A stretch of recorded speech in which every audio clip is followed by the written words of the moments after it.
By മെറിറ്റിൽ work ചെയ്യുന്ന, യോഗ്യത കൊണ്ടല്ലാതെ കൃപ കൊണ്ട് വർക്ക് ചെയ്യുന്ന, അതുപോലെ തന്നെ ഹെവി ഡ്യൂട്ടി ചെയ്യുന്ന പല ആൾക്കാരും പല വിധത്തിലും ട്രൈ ചെയ്തിട്ട് നടക്കാത്ത ഒരു കാര്യം. ഇതാണ് ഈ ഡാർലി റോയി പറയുന്ന ഒരു സാക്ഷ്യം. ഉടമ്പടിയുടെ 3 മുഖമുദ്രകൾ ഇതിൻ്റെ അകത്ത് അടങ്ങിയിട്ടുണ്ട്. നമുക്കിതിൽ ഏതെങ്കിലും ഒരെണ്ണം ഉണ്ടെങ്കിൽ നിങ്ങളെ രക്ഷപ്പെടും. ഉടമ്പടിയുടെ ഏതെങ്കിലും ഒരു കാര്യം വർക്കൗട്ട് ചെയ്യും, നോട്ട് ബൈ മെറിറ്റെങ്കിലും വർക്ക് ചെയ്താൽ നിങ്ങളുടെ കാര്യം തീരുമാനമാകും. അതുകൊണ്ട് എൻ്റെ മക്കൾ വളരെ ശാസ്ത്രീയമായി സൂക്ഷ്മതയോടെ ആണ് നിങ്ങളുടെ വിഷയങ്ങളെ ഉടമ്പടി ആപ്ലിക്കേറ്റ് ചെയ്ത് പഠിക്കണം. ഇത് ഉടമ്പടി ഒരു ആപ്ലിക്കേഷൻസാണ്. ഇതിൻ്റെ ആപ്ലിക്കേഷൻസിൻ്റെ വ്യത്യസ്തമായ ആപ്ലിക്കേഷൻസ് രീതികളുണ്ട്. ഓരോരുത്തരും ഓരോ രീതികളാണ് ഉപയോഗിക്കുന്നത്. ആ ബിബ്ലിക്കൽ നമ്മൾ ബൈബിൾ പഠിക്കുമ്പോൾ, ഞാൻ അവിടെ ബൈബിൾ പഠിക്കുന്നത് എപ്പോഴും സ്കൂൾ അനുസരിച്ചാണ് പഠിക്കുന്നത്. ഉടമ്പടിയുടെ സ്കൂൾസ്, ഇപ്പോൾ എന്താ സാംസൺ എന്ത് സ്കൂളാണ് ഉപയോഗിച്ചത്, മോസസ് എന്ത് സ്കൂളാണ് ഉപയോഗിച്ചത്, അതുപോലെ ഇങ്ങോട്ട് ഓരോ മനുഷ്യരും ദൈവത്തെ കണ്ടെത്തി ജീവിതത്തിൻ്റെ വലിയ ഭാരങ്ങളെ അതിജീവിച്ച, വെല്ലുവിളികൾ അതിജീവിച്ച മനുഷ്യന്മാർ കണ്ടുപിടിച്ച മാർഗങ്ങളൊക്കെ എപ്പോഴും ബൈബിള് വളരെ സുന്ദരമായ രീതിയിൽ, നിങ്ങളോട് ബൈബിൾ വായിക്കാൻ പറഞ്ഞില്ലേ 1 മണിക്കൂർ എല്ലാ ദിവസവും, അരമണിക്കൂർ എല്ലാ ദിവസവും ബൈബിൾ വായിക്കണമെന്ന് ഉടമ്പടിയുടെ നിബന്ധനയുടെ ഭാഗമാണ്. അത് എന്നാ സംഭവം എന്ന് വെച്ച് കഴിഞ്ഞാൽ, വെറുതെ ഇങ്ങനെ ഇരുന്നുകൊണ്ട് എല്ലാവരും വായിക്കുകയല്ല. അതിൽ ബൈബിള് ദൈവത്തെ കൺഫ്രണ്ട് ചെയ്ത ഓരോ ബൈബിൾ വ്യക്തിത്വങ്ങളുണ്ട്. ഉദാഹരണത്തിന് കിങ് ഡേവിഡ്, ദാവീദ് രാജാവ്, അദ്ദേഹം ഉപയോഗിച്ച മെത്തേഡ്, ദൈവാഭിമുഖ്യത്തിന് ഉപയോഗിച്ച മെത്തേഡ്. അങ്ങനെ എന്ത് മെത്തേഡാണ് ഉപയോഗിച്ചത്? അങ്ങനെ സാവൂളിൻ്റെ അടുത്ത് വരുമ്പോൾ, സാവൂൾ ഫിലിസ്ത്യരുമായിട്ടുള്ള ഗംഭീര യുദ്ധം നടക്കുകയാണ്. എല്ലാ സേനാ നായകന്മാരും പട്ടാള ജനറൽമാരെല്ലാം ലീവ് എടുത്ത് വീട്ടിൽ പോയിരിക്കുകയാണ്. ലീവ് എടുത്ത് വീട്ടിൽ പോയവന്മാരെ അവരുടെ ഭാര്യമാർ വിടണില്ല, യുദ്ധത്തിലേക്ക് തിരിച്ചു വരികയില്ലെന്ന് അവർക്കറിയാം. ഗോലിയത്തല്ലേ അപ്പുറം നിൽക്കുന്നത്. അതുകൊണ്ട് ഭാര്യമാരെല്ലാം ഇവരെ വട്ടപ്പൊട്ടിട്ട് പിടിച്ച് വീട്ടിൽ കുത്തി കെട്ടിയിട്ടിരിക്കുകയാണ് ഭർത്താക്കന്മാരെ. സാവൂൾ നിന്ന് തിരികെ പമ്പരം പോലെ ചുറ്റിക്കണം. കാര്യം പട്ടാളക്കാരെല്ലാം ലീവ് എടുത്ത് പോയി. പട്ടാള ജനറൽമാരൊക്കെ എല്ലാം അവരുടെ ഭാര്യമാർ പോവില്ലേ, ഞങ്ങൾക്കാരുമില്ല, കുഞ്ഞിനാരുമില്ല, എനിക്കാരുമില്ല എന്നൊക്കെ പറഞ്ഞുകൊണ്ട് കണ്ണീര് കൊണ്ട് കാല് കെട്ടി വെച്ചിരിക്കുകയാണ് എല്ലാത്തിനെയും പട്ടാളക്കാരെ. ഇങ്ങനൊരു അവസ്ഥയിലാണ് അപ്പം കൊണ്ട് ജസ്സയെ പറഞ്ഞു വിട്ടിട്ട് ചേട്ടന്മാർക്ക് കൊടുക്കാൻ വേണ്ടി ദാവീദ് വരണത്. ദാവീദ് ഇവിടെ വരുമ്പോൾ സിറ്റുവേഷൻസ് ദാവീദ് മനസ്സിലാകും. എന്താ കാര്യം? ഇത് സാവൂൾ യുദ്ധം ജയിക്കാൻ പോകുന്നില്ല. ഇസ്രായേൽക്കാരെ അപ്പം പോലെ തന്നെ ഫിലിസ്തീൻസ് തിന്നു തീർക്കും. അപ്പോൾ ആ മനുഷ്യന് പെട്ടെന്ന് ആത്മാഭിഷേകം ഉണ്ടാകും. ഒരു ഹെവി ഡ്യൂട്ടി ചെയ്യാൻ വേണ്ടി ദൈവം അവനെ ഒരുക്കുകയാണ്. ഇതാണ് ഹെവി ഡ്യൂട്ടി എന്ന് പറയുന്നത്. ഗോലിയത്താണ് ഹെവി ഡ്യൂട്ടി. ഈ ഹെവി ഡ്യൂട്ടി ചെയ്യാൻ വേണ്ടി ദൈവം ഇവനെ ഒരുക്കുകയാണ്. നിങ്ങൾ ഓർക്കണം, ഈ ദൈവം തന്നെയാണ് ഉടമ്പടിയുടെ ദൈവം. ഈ ദൈവം തന്നെയാണ് നിന്നെ ഒരുക്കാൻ പോണത്. നിൻ്റെ മുമ്പിലുള്ള ഗോലിയാത്തിനെ, അതവൻ എത്ര ഭീകരനായാലും അതിനെ എല്ലാം പ്രതിരോധിക്കാനുള്ള കഴിവ് ദൈവം ഉടമ്പടി നിക്ഷേപിച്ചിട്ടുണ്ട്. അതായത് എപ്പോഴും നമ്മൾ ശ്രദ്ധിക്കേണ്ട ഒരു കാര്യം, ദാവീദ് നേരെ സാവൂൾ രാജാവിൻ്റെ അടുത്ത് ചെന്നിട്ട് ഞാൻ യുദ്ധത്തിന് പോകാമെന്ന് പറയും. അത് പറയണത് ഒരു ധൈര്യത്തിൻ്റെ പേരിലാണ്. അതൊക്കെ തന്നെ കാര്യം, അതൊക്കെ മുമ്പ് തന്നെ ഇവന് അഭിഷേകം വാങ്ങിച്ചിട്ടുണ്ട്. ഉടമ്പടി എപ്പോഴും നമ്മൾ ശ്രദ്ധിക്കുക. ഉടമ്പടി നിങ്ങൾ ആത്മാവിൽ ഒരു അഭിഷേകം കിട്ടാനുള്ള എല്ലാ സാധ്യതയും ഉള്ളത് ഉടമ്പടിയിലാണ്. അതുകൊണ്ടാണ് ഇതിനകത്ത് അഭിഷേക തൈലം ഉപയോഗിക്കാൻ കാര്യം. ചിലരൊക്കെ സാക്ഷ്യം പറയുമ്പോൾ വെളിച്ചെണ്ണ എന്നൊക്കെ പറയത്തില്ലേ? വെളിച്ചെണ്ണ അല്ല, ശുദ്ധമായ ഒലിവെണ്ണയാണ് നിങ്ങൾക്ക് ഉടമ്പടി തൈലമായിട്ട് തരണത്. 12 പ്രാവശ്യം പ്രത്യേക പ്രാർത്ഥന ചൊല്ലിത്തരും. അത് അഭിഷേകം ചെയ്താണ് ഉടമ്പടി പ്രാർത്ഥന നടത്തണം നമ്മൾ, ഇല്ലേ? ഉടമ്പടി പ്രത്യക്ഷീകരണ പ്രാർത്ഥനയ്ക്ക് മുമ്പ് ഉടമ്പടി തൈലം എടുത്തിട്ട് നെറ്റിയിൽ നിങ്ങളുടെ അഭിഷേകം പുതുക്കും. ആ ബന്ധം പുതുക്കുകയാണ് നമ്മൾ. അതിലൂടെ യു ആർ ഗെറ്റിംഗ് എംപവേർഡ്. നിങ്ങൾ അതിലൂടെ ശക്തി ധരിക്കുകയാണ്. ആ ഒരു ബോധമുണ്ട്. ഇതൊരു അനുഷ്ഠാനമല്ല, അതിലൂടെ നിങ്ങൾ ശക്തി ധരിക്കുകയാണ്. എന്താ കാര്യം വെച്ച് കഴിഞ്ഞാൽ, അഭിഷേകത്തിൻ്റെ ഒരു ആശംസയുണ്ട്. അഭിഷേകം ചെയ്യുമ്പോൾ ദൈവം ഒരു ആശംസ കൊടുക്കും. എന്താ കൊടുക്കേണ്ടത്? ശക്തനും ധീരനുമായിരിക്കുക. Praise the Lord. അത് ഒരു ഒപ്പോണൻറ്റിനെ മുമ്പിൽ കണ്ടുകൊണ്ടാണ് ദൈവം എപ്പോഴും ഉടമ്പടി ചെയ്യിക്കുന്നത്. ഒരു ഒപ്പോണൻറ്റ് ചിലപ്പോൾ നിങ്ങളുടെ പഠനമായിരിക്കാം, ചിലപ്പോൾ നിങ്ങളുടെ തോറ്റുപോകുന്ന അവസ്ഥകളായിരിക്കാം, ചിലപ്പോൾ നിങ്ങളുടെ ഭാഗോടമ്പടി നടക്കാത്ത സ്ഥലമായിരിക്കാം, അല്ലെങ്കിൽ നിങ്ങളുടെ എതിർക്കുന്ന അയൽവാസിയായിരിക്കാം, അല്ലെങ്കിൽ നിങ്ങളുടെ ഓഫീസിൽ തന്നെ നിങ്ങളുടെ ചതിപ്രയോഗം നിങ്ങൾക്കെതിരെ നടത്തുന്ന വ്യക്തിയാകാം. എനിവേ ഒരു ഒപ്പോണൻറ്റിനെ, എതിരാളിയെ മുന്നിൽ കണ്ടുകൊണ്ടാണ് ദൈവം എപ്പോഴും അഭിഷേകം ചെയ്യണത്. എന്നിട്ട് ദൈവം പറയുന്ന ഒരു ആശംസയുണ്ട്. എന്താണ് വായിച്ചുള്ളത്? ജോഷുവ 1:9 ശക്തനും ധീരനുമായിരിക്കണമെന്നും ഭയപ്പെടുകയോ പരിഭ്രമിക്കുകയോ ചെയ്യരുതെന്നും നിന്നോട് ഞാൻ കൽപ്പിച്ചിട്ടില്ലയോ? നിന്റെ ദൈവമായ കർത്താവ് നീ പോകുന്നിടത്തെല്ലാം നിന്നോട് കൂടെ ഉണ്ടായിരിക്കും. Price the Lord. അതായത് ഈ ഉടമ്പടി അഭിഷേകത്തിലൂടെ നമ്മൾ അനുസ്മരിക്കണം എന്താണെന്നറിയാവോ? ഈ ശക്തനും ധീരനുമായിരിക്കുക എന്ന് പറഞ്ഞു കഴിഞ്ഞാൽ അത് സൈക്കോളജിക്കാർ പറയുന്ന പോലെ ഒരു സജഷൻ ടെക്നിക്ക് അല്ലത്. ഓർക്കണം. അതായത് ഇത് വിശ്വാസവും മനഃശാസ്ത്രവും തമ്മിൽ ഭയങ്കര വ്യത്യാസമുണ്ട്. മനഃശാസ്ത്രം ഇല്ലാത്തത് ഉണ്ടെന്ന് മനുഷ്യനെ ധരിപ്പിക്കാൻ വേണ്ടി ഹിപ്നോട്ടിസമോ സജഷൻ മെത്തഡോ ഉപയോഗിക്കും. പക്ഷേ വിശ്വാസിയെ സംബന്ധിച്ചിടത്തോളം അവൻ്റെ ധൈര്യത്തിൻ്റെ അടിസ്ഥാനം എന്താണ്? സജഷനല്ല, പിന്നെന്താണ്? ദൈവത്തിൻ്റെ സാന്നിധ്യമാണ്. ദൈവത്തിൻ്റെ സാന്നിധ്യം. ശക്തനും ധീരനുമായിരിക്കുക എന്ന് ആശംസിക്കുമ്പോൾ ഓർക്കുക, ആ ശക്തനും ധീരനുമായിരിക്കേണ്ടത് എന്താണ്? The Lord is with me. ദൈവം എന്നെ അഭിഷേകം ചെയ്ത ദൈവം അഭിഷേകം ചെയ്തിട്ട് അവൻ ഇരിക്കുന്നിടത്ത് ഇരിക്കുകയല്ല, ഈസ് കമ്മിങ് വിത്ത് മീ. ഉടമ്പടി പ്രകാരം കൂടെയുള്ള ദൈവമാണ് നമുക്ക് വിജയം നൽകുന്നത്. മനസ്സിലായില്ലേ? വിജയം എന്ന് പറഞ്ഞാൽ എല്ലാ മണ്ഡലങ്ങളിലുമാണേ, അല്ലാതെ പരീക്ഷയ്ക്ക് മാത്രമല്ല. നമ്മൾ അഭിമുഖീകരിക്കുന്ന എല്ലാ വെല്ലുവിളികളിലും നമുക്ക് വിജയം നൽകണത് ഉടമ്പടി പ്രകാരം കൂടെയുള്ള ദൈവമാണ്. അതുകൊണ്ടാണ് നിങ്ങളെ ദൈവത്തെ കൂടെ നിർത്തണമെന്ന് പറയാൻ കാര്യം. മനസ്സിലായില്ലേ? ചിലർ ഉടമ്പടി എടുത്തിട്ട് ഇവിടെ അതെന്താ ഒരു കർമ്മം പോലെ ഇവിടെ നിർവഹിച്ചിട്ട് നിങ്ങൾ പഴയ ആൾക്കാരായിട്ട് പോകും. അങ്ങനെ പോകാൻ പറ്റത്തില്ല. ഉടമ്പടി എടുക്കുമ്പോൾ അതിൻ്റെ പാക്കേജിൻ്റെ ഭാഗമാണ് ദൈവം കൂടെ വരിക. വിജയം കിട്ടണമെന്നുണ്ടെങ്കിൽ കൂടെ വരിക തന്നെ വേണം ദൈവം. ഈ ദൈവം കൂടെ ഉണ്ട് എന്നുള്ള അഭിഷേക ഓർമ്മയാണ് ഓരോ സമയവും നമ്മൾ പ്രത്യക്ഷീകരണ പ്രാർത്ഥന ചെല്ലുമ്പോൾ ഉടമ്പടി തൈലമെടുത്ത് നെറ്റിയിൽ കുരിശ് വരയ്ക്കുന്നത്. My God to whom I have covenanted. ഞാൻ ഉടമ്പടി ചെയ്ത ദൈവം എൻ്റെ കൂടെയുണ്ട്. ആ കൂടെയുള്ള ദൈവം എനിക്ക് വിജയം നൽകും. നമ്മൾ സാമുവേലിൻ്റെ 1 സാമുവേൽ 18:14 ശ്രദ്ധിക്കട്ടെ. ശ്രദ്ധിക്കട്ടെ.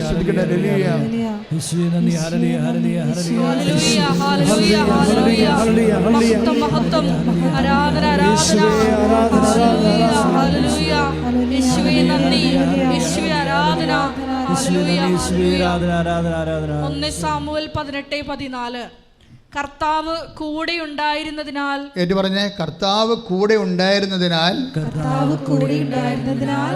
എല്ലാ ഉദ്യമങ്ങളിലും ദാവീദ് വിജയം വരിച്ചു.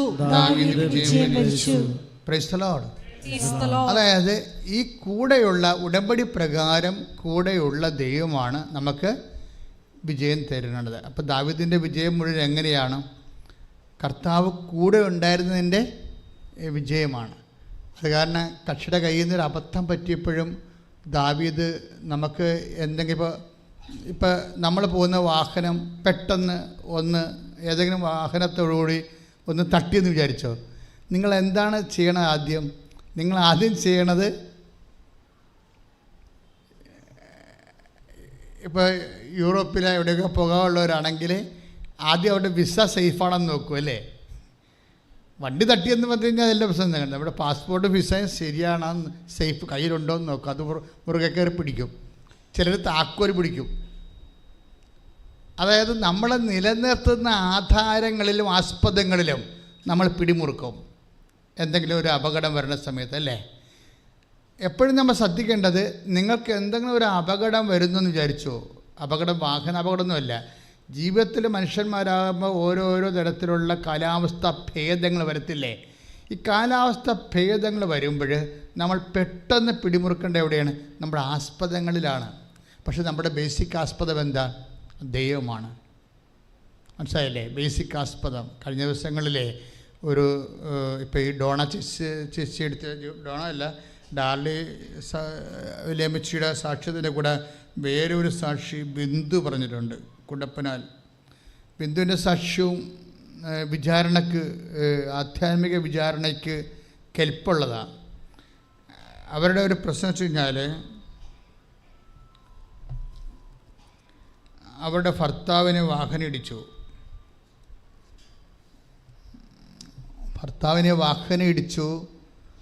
കുറേ നട്ടലുകൾ ഒടിഞ്ഞുപോയി. ഇയാൾ വെൻറ്റിലേറ്ററായി കഴിഞ്ഞപ്പോൾ പക്ഷേ ഈ ഇവരുടെ വൈഫ് ബിന്ദു അവരാണ് ഉടമ്പടി എടുത്തത്. അവരെന്നാ ചെയ്തെന്ന് വെച്ച് കഴിഞ്ഞാൽ ഈ ഉടമ്പടി കാശ്രൂപം കൊണ്ടും തൈലം കൊണ്ട് ഓടി ഹോസ്പിറ്റലിൽ ചെന്നിട്ട് ഇങ്ങനെ രക്തത്തിൽ പിടഞ്ഞ് കിടക്കുന്ന ഒരു മനുഷ്യന് ആദ്യം ഉടമ്പടി തൈലം വായിലൊഴിച്ച് കൊടുക്കും, കാശ്രൂപം കയ്യിൽ കൊടുക്കും. എന്താ പ്രോബ്ലം വെച്ച് കഴിഞ്ഞാൽ എന്താ പ്രോബ്ലം വെച്ച് കഴിഞ്ഞാൽ ഈ മനുഷ്യനെ വിശ്വാസത്തിലേക്ക് കൊണ്ടുവരികയാണ്. പക്ഷേ ഇവർ ഉടമ്പടി എടുക്കാൻ യോഗ്യതയുള്ള ഒരു സ്ത്രീയാണത്. കാര്യം ഉടമ്പടി എടുക്കാൻ യോഗ്യതയുള്ളവർ ഉടമ്പടി എക്സിക്യൂട്ട് ചെയ്യാൻ യോഗ്യതയുള്ളവരായിരിക്കും. അപ്പം ഞാൻ ഓർക്കുവേ, നമ്മൾ ഈ ഗവൺമെൻറ് ഹോസ്പിറ്റലിലൊക്കെ ചെന്ന് പണ്ട് എപ്പോഴും ഞാൻ ആശുപത്രി സന്ദർശനത്തിന് പോകുമായിരുന്നു. അതൊരു ശുശ്രൂഷയായിട്ട് എടുത്ത് പോകുമായിരുന്നു എല്ലാ ദിവസവും. പിന്നെ ഈ പ്രാർത്ഥനയുള്ള ഇത് കാരണം ഇടവക്കാരും ആശുപത്രി കിടക്കുമ്പോൾ എന്നെ വിളിച്ചുകൊണ്ട് പോകും. അപ്പോൾ അവിടെയൊക്കെ ചെല്ലുമ്പോൾ ചില സമയത്തൊക്കെ ചില ഭർത്താക്കന്മാരൊക്കെ എന്തെങ്കിലും തരത്തിലുള്ള ഈ പൾസ് കുറയുകയോ അല്ലെങ്കിൽ ബോധം പോവുകയൊക്കെ ചെയ്യുമ്പോൾ അവിടെയുള്ള ഭാര്യമാരൊക്കെ വലിയ സ്വരത്തിൽ കാറി കർത്താവേ മാതാവേ എന്നൊക്കെ പറഞ്ഞുകൊണ്ട് ആശുപത്രി കിടന്ന് കാറ് നിലത്ത് വീണ് അവർക്ക് ചാകാനൊക്കെ പോണ പോലെയൊക്കെ. ഇപ്പോൾ ആര് ചാകുമെന്ന് നമുക്ക് കൺഫ്യൂഷനായി പോകും. സത്യമായ ചില ചേട്ടത്തിമാരെ കല്യാണം കഴിക്കാൻ യോഗ്യതയില്ലാത്തവർ ഒത്തിരി പേര് കല്യാണം കഴിച്ചിട്ടുണ്ട്. എന്താ പ്രശ്നം വെച്ച് കഴിഞ്ഞാൽ ഒരു വിഷയം ഉണ്ടാകുമ്പോൾ ജീവിത പങ്കാളിയെ വിശ്വാസം കൊണ്ട് സപ്പോർട്ട് ചെയ്യാൻ പറ്റുന്നതാണ് ഏറ്റവും വലിയ പുരുഷധനമോ ഏറ്റവും വലിയ സ്ത്രീധനമോ. ഏറ്റവും വലിയ പുരുഷധനമെന്ന് പറയണതും ഏറ്റവും വലിയ സ്ത്രീധനമെന്നും പറയണതും ഒരു ക്രൈസിസിൻ്റെ മുമ്പിൽ ദൈവത്തെ പിടിച്ചെടുക്കാൻ കഴിവുള്ള കഴിവാണ് കരുത്തെന്ന് പറയണത്. അപ്പോൾ ഈ മനുഷ്യൻ പറയണതേ, എനിക്ക് ഓർമ്മയുണ്ട് എൻ്റെ ബന്ധുക്കളും ഡോക്ടേഴ്സൊക്കെ ഈ ആശുപത്രി വരണതും ഓരോരോ കാര്യങ്ങൾ ചെയ്യുന്നതും. പക്ഷേ ഈ അസ്ഥികളെല്ലാം എൻ്റെ നെഞ്ചത്തിൻ്റെ ഉള്ളിൽ കിടന്ന് ഓടണ പോലെ എനിക്ക് തോന്നണുണ്ട്. അത്രയും ഞാൻ പെട്ടുപോയെന്ന് പറയും. അപ്പോഴീ വൈഫിൻ്റെ സ്വരം ഈ മനുഷ്യൻ കേൾക്കും. പക്ഷേ നമ്മളിവിടുന്ന് പോകും, മാതാവ് നമ്മളെ സുഖപ്പെടുത്തി കൊണ്ടുപോകും. എന്താ പറയുക, ഇതാണ് എൻ്റെ ധൈര്യം എന്ന് പറയും. ഇതാണ് എൻ്റെ ധൈര്യം. അതുവെച്ചാൽ ഉടമ്പടി എടുക്കുമ്പോൾ ആ ഉടമ്പടി എടുക്കുന്ന വ്യക്തിയിൽ ശരിക്കും പറഞ്ഞ് എക്സിക്യൂട്ട് ചെയ്യാൻ കഴിവുള്ളവരാണെങ്കിൽ അതിനെക്കുറിച്ചൊരു അവയർനെസ്, ഉടമ്പടി എപ്പോഴും ഒരു അവയർനെസ്സിൻ്റെ പ്രാർത്ഥനയാണ്. എന്നുവെച്ചാൽ അവബോധം ഉണ്ടാകണം. അവബോധം, ഞാൻ ഉടമ്പടി എടുത്ത ആളാണ്, ദൈവം എൻ്റെ കൂടെ വരുന്നുണ്ട്, അമ്മ മാതാവിൻ്റെ സഞ്ചാര സാന്നിധ്യത്തിന് ഞാൻ അവകാശിയാണ്. അതുകൊണ്ട് തന്നെ ഞാൻ അമ്മ എൻ്റെ നിന്ന് വിട്ടുപിരിയാതിരിക്കാൻ വേണ്ടിയുള്ള രീതിയിൽ എൻ്റെ സ്വഭാവത്തെ ഞാൻ പുനഃക്രമീകരിക്കും. അങ്ങനെയുള്ള ബോധം നമുക്കുണ്ടാകണം. അതാണ് അവയർനെസ് എന്ന് പറയുന്നത്. അല്ല ഉടമ്പടി എടുത്തിട്ട് പിന്നെയും വീട്ടിൽ പോയി വായി തോന്നുന്ന പഴയ വ്യക്തികളെ പോലെ തന്നെ എടുത്ത് ചാട്ടവും മുൻകോവും കലഹവും ഭിന്നതയും പിടിച്ചു പറയും കള്ളത്തരവും ഏഷണിയും പരദൂഷണമൊക്കെ ഇട്ട് ചുമ്മാ നടക്കുന്ന ആൾക്കാരില്ല. അവർ ശരിക്കും പറഞ്ഞത് ഉടമ്പടി എടുക്കാതിരിക്കുന്നതാണ് നല്ലത്. എന്താ കാര്യം വെച്ച് കഴിഞ്ഞാൽ ഉടമ്പടിയിലൂടെ നമുക്ക് നൽകുന്നത് ദൈവസാന്നിധ്യം വിട്ടുപോകാതിരിക്കാൻ. ദാവീദ് വലിയ അബദ്ധങ്ങൾ ചെയ്തില്ലേ ഒരു മനുഷ്യന്. കാര്യം ദാവീദിൻ്റെ വൈഫ് സാവൂളിൻ്റെ മകളായിരുന്നു. അപ്പോൾ ജെസ്സയുടെ കുടുംബത്തേക്കാൾ കുറച്ചുകൂടി രാജകീയ കുടുംബമാണ് ഈ സാവൂളിൻ്റെ കുടുംബം. അപ്പോൾ അപ്പൻ്റെ രാജകീയമായ ജീവിതവും ഭരണ നൈപുണ്യവും ഇസ്രായേൽ ജനത്തിൻ്റെ ആദരവൊക്കെ കിട്ടിയാണ് ഇവളുടെ ബാല്യകാലം തൊട്ട് ഇവർ വളരണത്. പക്ഷേ ദാവീദിനെ സംബന്ധിച്ചിടത്തോളം ഇവർക്ക് ഭർത്താവായി കിട്ടിയ ആൾ, പക്ഷേ അയാൾക്ക് വലിയ പഠിപ്പൊന്നുമില്ല, അയാൾ ഇടയനായിരുന്നു. അത് കാരണം ഇവക്ക് ബേസിക്കായിട്ട് ഇവനോട് പുച്ഛമായിരുന്നു. എനിക്ക് എപ്പോഴും തോന്നിയിട്ടുള്ളത് ദാവീദിൻ്റെ വൈഫിന് ഉണ്ടായ ഏറ്റവും വലിയ പരാജയം എന്ന് പറയുന്നത് ദാവീദിലുള്ള ദൈവാംശം കാണാതെ പോയതാണ്. ദാവീദിലുള്ള കാര്യം, നീ ദാവീദിലുള്ള ദൈവാംശം, നമ്മൾ ഡിഗ്രി നോക്കുന്നു, കുടുംബം നോക്കുന്നു, പാരമ്പര്യം നോക്കുന്നു, പക്ഷെ നോക്കേണ്ട കാര്യം എന്താണ്? ദൈവാംശമാണ്. ആ വ്യക്തിയിൽ ദൈവാംശം കാണണം. ഇപ്പോൾ ഈ ബിന്ദു ആ ടൈപ്പാണ്. ബിന്ദുവിലുള്ളത് എന്താണ്? ദൈവാംശം കൂടുതലാണ്. അതുകൊണ്ട് ഏത് ഒരു യുദ്ധകാല സാഹചര്യമാണെന്ന് പറഞ്ഞാലും ബിന്ദു ഈ ഹസ്ബൻഡിനെ കൊണ്ടുപോകും. കാര്യം അവരവന് കപ്പാസിറ്റിയുള്ള ലേഡിയാണ്. കാര്യം ഈ 6 ഡോക്ടർമാർ ഇവരോട് പറയും ഓപ്പറേഷൻ വേണം. ഇപ്പോൾ അയാൾ ഒരു എഴുന്നേറ്റ് പൊങ്ങാവുന്ന രീതിയിലാകുമ്പോൾ 6 ഡോക്ടർമാർ മാറി മാറി ഇങ്ങനെ second opinion, third opinion, fourth opinion കാണിക്കുമ്പോഴും പറയും ഈ എല്ലാം നേരെയാക്കിയെടുക്കണമെങ്കിൽ ഓപ്പറേഷൻ വേണമെന്ന് പറയും. അപ്പോഴും ബിന്ദു പറയും ഓപ്പറേഷൻ വേണമെങ്കിൽ വേണം, പക്ഷെ അതിനാദ്യം കൃപാസന അമ്മയെടുത്ത് പോയിട്ട് വരാമെന്ന് പറയും. ഇതാണ് വിഷയത്തിൻ്റെ ലിങ്ക് മാറ്റമെന്ന് പറയുന്നത്. മനസ്സിലായില്ലേ? അതായത് ഈ വരിയെല്ലൊക്കെ ഒടിഞ്ഞിരിക്കുന്ന ഹസ്ബൻഡിനെ വിശ്വാസം കൊണ്ട് ഗൈഡ് ചെയ്യാനുള്ള ഇവരുടെ കഴിവെന്ന് സ്റ്റിയറിംഗ് കപ്പാസിറ്റി എന്ന് പറയുന്നത് ഭയങ്കരമാണ്. അതായത് വിശ്വാസം നമ്മൾ ദൈവത്തിൽ കലർപ്പില്ലാതെ അവതരിപ്പിക്കുന്നതാണ്. ഇത് ഒരു ഇതിൻ്റെ നിലവാരം ഇത്തിരി കൂടിയ നിലവാരമാണ് വിശ്വാസത്തിൻ്റെ. ഈ മനുഷ്യന് നല്ല ദൃഢഗാത്രനായൊരു മനുഷ്യനാണ്. അയാളെയും കൊണ്ടുവന്ന് ഓപ്പറേഷന് മുമ്പ് ഇവിടെ കൊണ്ടുവരും. ഇവിടെ കൊണ്ടുവന്ന് മാതാവിനെ കാണിച്ചിട്ട് ഒരു ചീട്ടെടുത്തിട്ട് എൻ്റെ അടുത്ത് വരും. അപ്പോൾ എൻ്റെ അടുത്ത് വരുമ്പോൾ ഞാൻ ഇയാളുടെ നടുവിനെല്ലാം തടവി 36 കൊല്ലത്തെ പൗരോഹിത്യത്തിൻ്റെ ഒരു യോഗ്യതയുണ്ട്. അത് വല്ലാതെ യോഗ്യതയാണത്. പിന്നെ പരിശുദ്ധ അമ്മ ജീവനോടെ പ്രത്യക്ഷപ്പെട്ടത് കണ്ട ഒരു യോഗ്യതയുണ്ട്. അമ്മയുടെ പ്രത്യക്ഷീകരണത്തിൻ്റെ യോഗ്യത, 36 കൊല്ലത്തെ പരിശുദ്ധ കുർബാന അർപ്പിച്ചതിൻ്റെ യോഗ്യത, ഇതെല്ലാം കർത്താവിൻ്റെ തിരുസന്നിധിയിൽ വെച്ച് ഞാൻ ഈ മനുഷ്യനെ പിൻകഴുത്ത് മുതൽ താഴെ വരെ ഇങ്ങനെ തടവും. അപ്പം ജനങ്ങൾ വിശ്വാസ പ്രമാണം ചെല്ലുമ്പോൾ ഈ ഒറ്റ തടകിലൂടെ ഈ മനുഷ്യൻ പൂർണ്ണമായി സൗഖ്യപ്പെടും. അപ്പം ഞാൻ പറഞ്ഞു നിങ്ങൾക്ക് സാക്ഷ്യം പറയാൻ തിരിച്ചു വരാൻ പറ്റുമെന്ന് പറയും. എന്താ കാര്യം?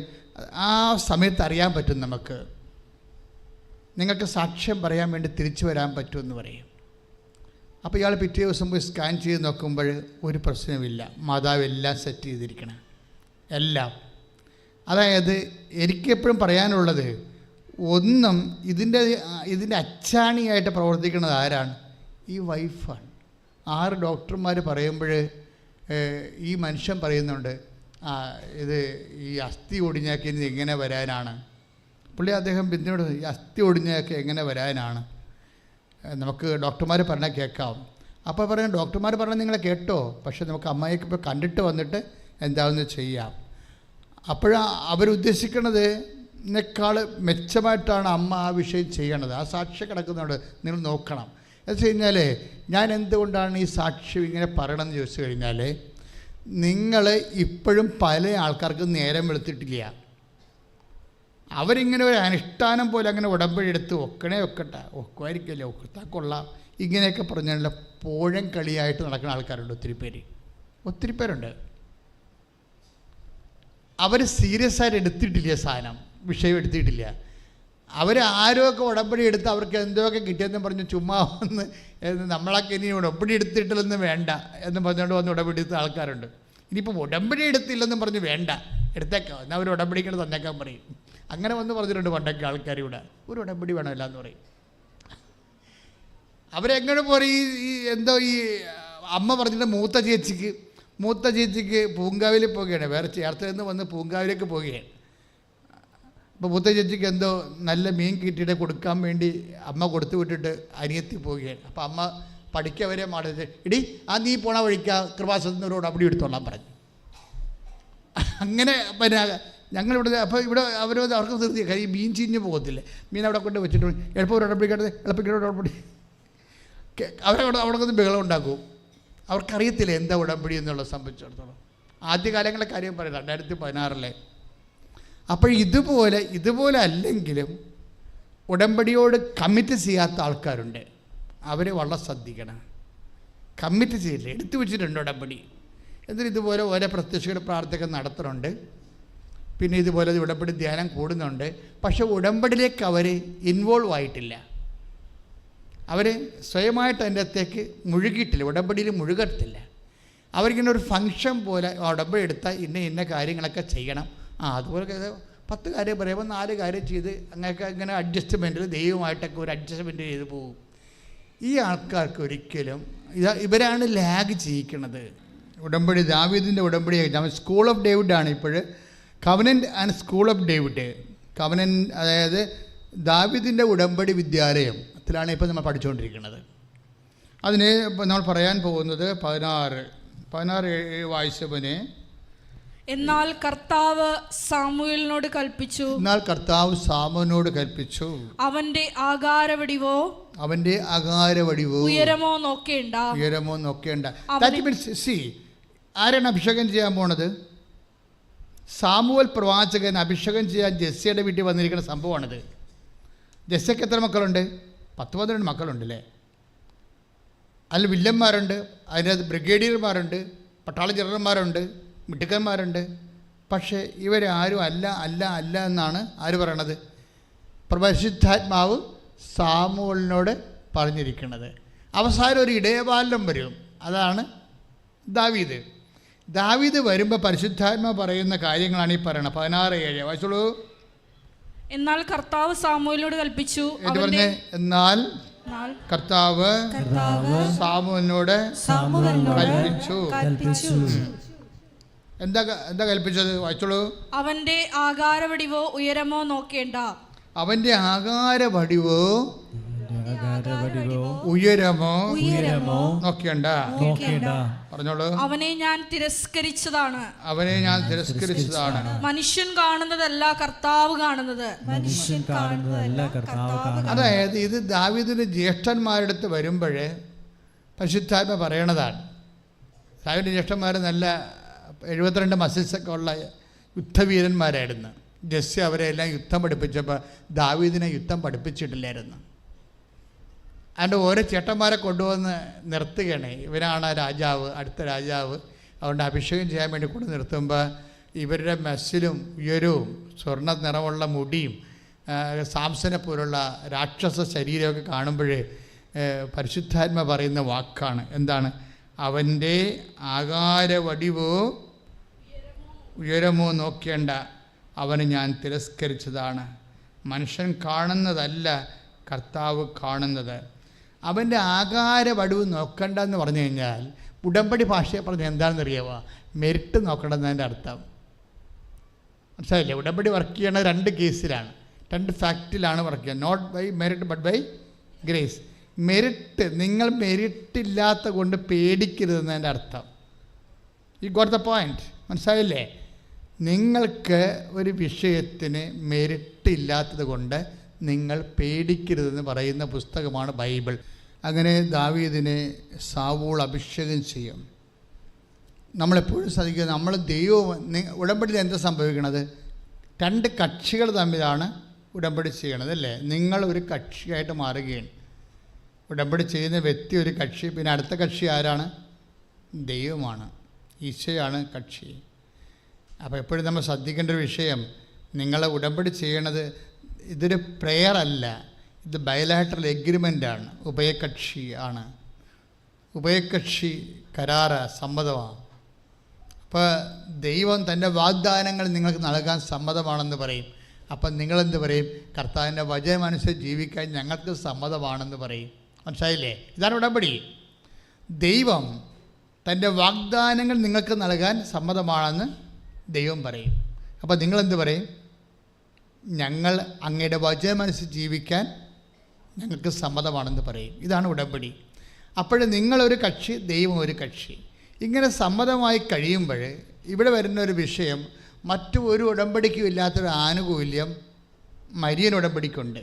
സാവുളിന് കിട്ടാഞ്ഞ ദാവീദിന് കിട്ടാതിരുന്ന ഒരു ആനുകൂല്യം എന്താണ്? ദ പ്രസൻസ് ഓഫ് മേരി, കർത്താവിൻ്റെ അമ്മയുടെ സാന്നിധ്യം. നിങ്ങൾ അവരുടെ മധ്യസ്ഥതയിലാണ് ഉടമ്പടി ചെയ്യണത്.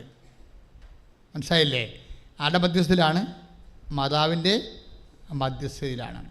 മാതാവിൻ്റെ മധ്യസ്ഥയിൽ ഉടമ്പടി ചെയ്യുമ്പോൾ ഉണ്ടാകുന്ന വിഷയം എന്താണ്? അതായത് നിങ്ങളുടെ കയ്യിൽ നിന്ന് ഈ സംഭവം ഏതെങ്കിലും നിമിഷം മാനുഷികമായ ഒരു ചാബല്യം കൊണ്ട് തെന്നിപ്പോയാലും അമ്മ മധ്യസ്ഥ നിൽക്കുന്നിടത്തോളം കാലം നിങ്ങളുടെ വിഷയത്തിന് കോട്ടം ഉണ്ടാകത്തില്ല. അത് ഗ്യാരണ്ടീഡാണ്. പറഞ്ഞ മനസ്സിലായില്ലേ? ആ ഒരു ബോധം നമുക്കുണ്ടാവണം.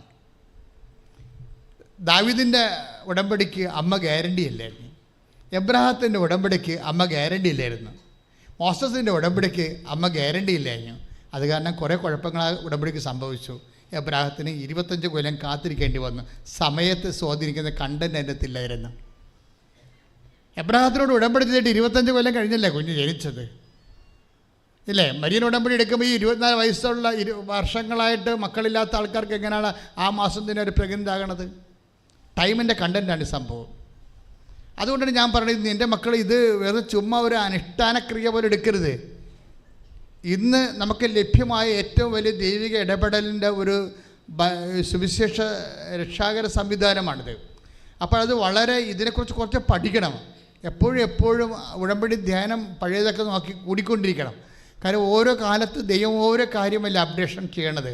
അപ്പോഴേ എൻ്റെ സഹോദരങ്ങൾ ശ്രദ്ധിക്കേണ്ട കാര്യം, അതായത് ഇങ്ങനെ സംഭവിച്ചാൽ ഉടമ്പടി ചെയ്താൽ എന്താണ് ആ ഉടമ്പടിയുടെ ആ ദിവസം മുതൽ എന്താ സംഭവിക്കണത്? അതായത് ഇപ്പം നോക്ക്, അത് ശ്രുതികെട്ട മക്കളെ യേശുവേ സ്തോത്രം 13 1 സാമുവേൽ 16:13 1 സാമുവേൽ 16:13 വായിച്ചോളൂ. ശ്രുതികെട്ടെ. അന്നു മുതൽ കർത്താവിന്റെ ആത്മാവ് ദാവീദിന്റെ മേൽ ശക്തമായി ആവസിച്ചു. ഒന്ന് പറഞ്ഞേ. അന്ന് മുതൽ 1 സാമുവേൽ 16:13 അന്ന് മുതൽ കർത്താവിന്റെ ആത്മാവ് ശക്തമായി ദാവീദിൽ ആവസിച്ചു. അപ്പൊ ഇതൊരു പ്രധാന ഉടമ്പടി ചെയ്യുമ്പോൾ എന്താ സംഭവിക്കണത്? അഭിഷിക്തരായി കഴിയുമ്പോൾ എന്താ സംഭവിക്കണത്? കർത്താവിൻ്റെ ആത്മാവ് നമ്മളിൽ ആവസിച്ചു എന്നല്ല ബൈബിൾ പറയണത്. പിന്നെന്താണ്? ശക്തമായി ആവസിച്ചു, അല്ലേ? ശക്തമായി ആവസിച്ചു. അപ്പോൾ ശരിക്കും പറഞ്ഞാൽ നല്ല വിശ്വാസിയാണെങ്കിൽ ആത്മാവിൻ്റെ ആവസിപ്പ് എപ്പോഴും ഉണ്ടാവും. പക്ഷേ അതേസമയം തന്നെ ഇപ്പം വിശുദ്ധിയുള്ള വിശ്വാസിയാണെങ്കിൽ കർത്താവിൻ്റെ ആത്മാവിൻ്റെ ആവസിപ്പ് ഉണ്ടാവും. പക്ഷേ ഒരു പർട്ടിക്കുലർ ഈവൻറ്റിന് വേണ്ടി നമ്മൾ പ്രത്യേക ശക്തീകരണം നടത്താൻ വേണ്ടിയാണ് ഉടമ്പടി നമ്മൾ ചെയ്യണത്. അപ്പോഴെന്നാ പറഞ്ഞത്? ശക്തമായി ആവസിക്കും. അതാണ് വിഷയം. അതാണ് 1 സാമുവേൽ 16:13 അന്ന് മുതൽ പറഞ്ഞ് കർത്താവിന്റെ ആത്മാവ് ദാവീദിന്റെ മേൽ ശക്തമായി ആവസിച്ചു. ഈ ഉടമ്പടിയോടുകൂടി ശക്തമായ ഒരു ആവസിപ്പാണ് വരണത്. ദൈവത്തിൻ്റെ സാന്നിധ്യവും അതുപോലെ ആത്മാവിൻ്റെ ആവസിപ്പും.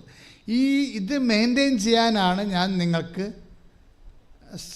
സുവിശേഷ അഭ്യാസങ്ങൾ നൽകിയിരിക്കുന്നത്. മനസ്സിലായില്ലേ? കർത്താവിൻ്റെ ആവശ്യത്തിൽ നിങ്ങൾ നിൽക്കാനും വളരാനും വേണ്ടിയാണ് കർത്താവിൻ്റെ വചനം. ഞാൻ രോഗിയായിരുന്നു, നിങ്ങളെന്നെ കണ്ടു, അല്ലേ?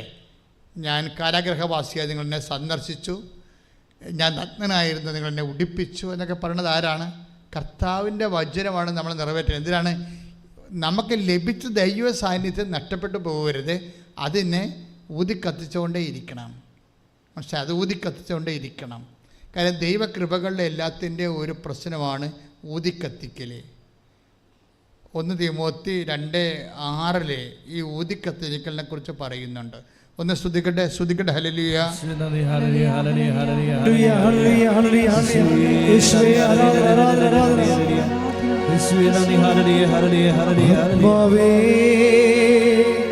ആത്മാവേ ഞങ്ങളിൽ നിറയണമേ.